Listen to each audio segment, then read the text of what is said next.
L7805CV is a popular fixed linear voltage regulator that provides a stable 5 volts output. It belongs to the well-known 78X series of voltage regulators, where 78 indicates a positive voltage regulator and 05 represents the 5 volt output. The CV usually refers to the TO220 package version, which is easy to mount on a heatsink. This regulator is widely used in electronics projects to supply a steady 5 volts to microcontrollers, sensors, and other low-voltage components. The L7805CV works by taking a higher DC input voltage, typically between 7 volts and 35 volts, and reducing it to a constant 5 volts output. For proper regulation, the input voltage must be at least about 2 volts higher than the output.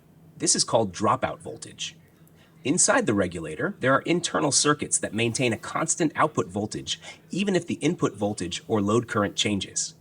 This makes it very reliable for powering sensitive electronic devices. This voltage regulator can deliver up to 1.5 amps of output current, provided proper heat dissipation is used. Since it is a linear regulator, it converts excess voltage into heat. For example, if you supply 12 volts input and draw significant current, the difference between 12 volts and 5 volts is dissipated as heat. Therefore, a heatsink is often required when operating at higher currents to prevent overheating.